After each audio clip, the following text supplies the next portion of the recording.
What's going on YouTube? It's your boy JD Trades, and I'm back again with another pre-market open analysis. But this time the market is open.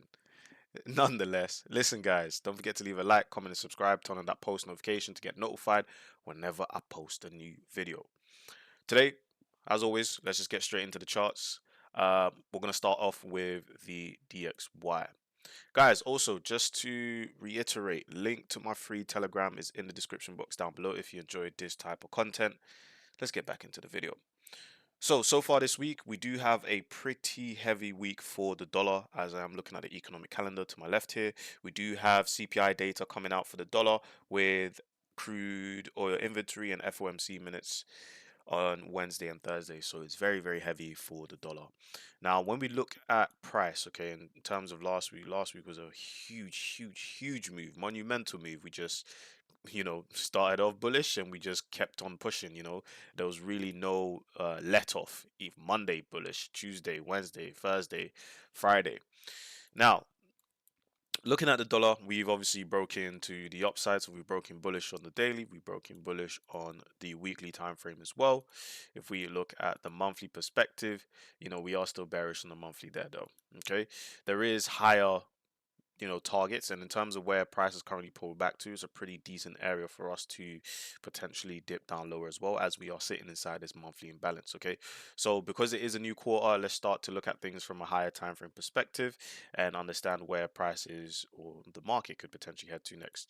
Right, next up is we do have these lows. Now if we do get that push to the upside, and price holding this imbalance here on the monthly, we can definitely look to get a move lower. But looking at things from more of a shorter term target, we need a pullback on last week's price action. It's just that simple. So I am coining a potentially doji candle for this week. Okay, maybe this week we get a move here. Not a particularly huge candle, and then the next week we potentially come down again, and then the week after that we can see if we start to get some bullish price action. But for the time being, like I said, we've had a very bullish week last week. I'm expecting to see some sort of a pullback early doors this week ahead. Okay, so what are the confluences that we have at the moment? We are currently sitting inside of this daily up candle here, okay, which can provide us with a sufficient move to the downside. Now we can definitely use this imbalance here. I believe this is a weekly imbalance. We can use it as a potential area to target, okay, as our first target. Now it would be more appealing and ideal if this can drop a lot lower, but of course we'll kind of have to play the market and what we see at the time. But for now, as I said, it looks like we'll probably get a bit of a bearish start to the week if this outlook is correct. As always, let's turn our attention straight over to Euro USD. So Euro USD, we did get a new daily high ever so slightly with the wicks, but as you can see, we had a ton of failure to continue to push up and break the highs, and we've seen prices push down lower. Okay, from the monthly perspective, we have worked inside that monthly imbalance. So that monthly high, which is July of 2023, is definitely going to be a target for potential bulls once and if price allows us to head back to the upside. So very similar outlook. We have approached a very interesting key area for Euro USD. Now for EU, we may potentially take out a 15th of August daily low. So we may get one more swipe of the lows before we go. But then again, there's still a lot more, downside potential for this overall swing picture that I do have marked out here. Okay, so we can definitely take a look at that through the rest of this week. Next up is a pair that I don't usually talk about is USD JPY. Now with the current price action that we're seeing for USD JPY, like, to be honest, guys, my outlook for UJ is continuing the bullish, okay, to continue being bullish. Now, on the monthly perspective, we do have that imbalance there on the monthly, okay, which is quite key. We are currently working inside this monthly imbalance, so we kind of need to see how price is going to play out inside the area. Now, the weekly structure has shifted to back to bullish, the daily structure has shifted to bullish. So I'm anticipating if, okay, we may get a push beneath Friday's low. Okay, Friday, 4th of October's low, work inside of this daily imbalance inside of here and see if we can stretch, okay, if we can stretch higher to this other higher imbalance inside of that weekly imbalance I showed you there. Okay, so that's going to be a potential target that we can look at for USD JPY. On the weekly perspective, we've got this massive engulfing candle, okay, which is mainly due to the back off the back of the dollar's strength. However, if we don't get that move beneath this low, we can kind of look to see and expect an early doors push to the upside for the yen.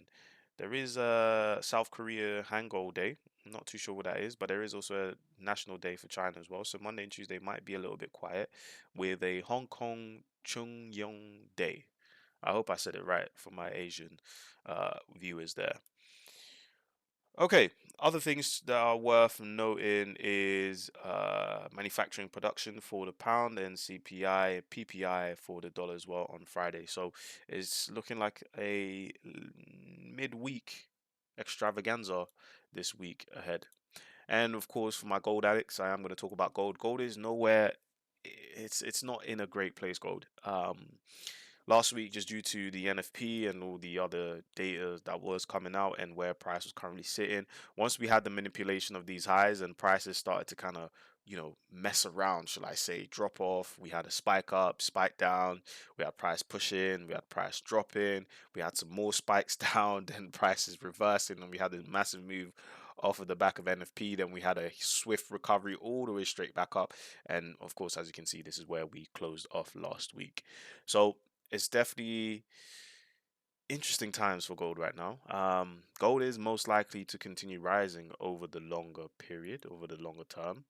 I did have initial outlooks of gold pushing down a lot lower to, if we go to the monthly, okay, to the lows of potentially, 2100. But the more and more I understand the overall picture and the outlook, it starts to become a little bit clearer as to what gold wants to do. Okay, so turning our attention over to the daily time frame, we can start to look inside of 2613 for some more potential moves.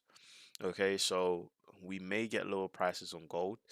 My initial outlook last week was to see us take out this high, okay, which was Monday's Tokyo session high, to see us play into this session candle here to then get the short move down lower. We haven't completed the overall move because the overall move was to take out Monday's low. So let's see if Monday we can potentially get price taking out that low. Okay, last but not least is going to be on BTC USD, aka Bitcoin. Now, we did talk about Bitcoin and the move that Bitcoin could potentially have on the weekly time frame, and as my alerts have gone on early hours, I have seen Bitcoin start to make a move to the upside. So as you can see, that we've had a perfect play, completely closing off all that weekly imbalance. We haven't had at least a 50% retracement, but that's perfectly a-okay. Bitcoin can definitely drop one more time before it goes again. That's absolutely fine, but the main move was working inside that weekly imbalance, as you can see there. And this 2 hour imbalance inside of here is the area that we were working to go long. Okay, so this setup was posted inside of my free Telegram. Link to the free Telegram is in the description box of this video. Just click it and you can join and come back to this video. Don't forget. All right, cool. So as you can see there, we've had a very nice accumulation inside this area here. We've had price sweep this low, sweep the second low, and then we've had price push back up, taking out the high. We've had a slight consolidation here, and we've just had an impulsive push to the upside for Bitcoin. So the first target is going to be at these highs of 64, around 64 150. So we'll see during London session if that does get taken. Other than that, I feel like I've covered a lot of pairs, and in terms of this week, a lot of focus may potentially be on yen and, of course, the dollar, as we always do. We'll take a look at what gold has in store for us this week, and I'll be back for some more live streams this week, and of course, more content. I look forward to seeing you guys all inside of my live stream, and as always, remember the theory behind the practice, and I'll see you in the next one. Peace.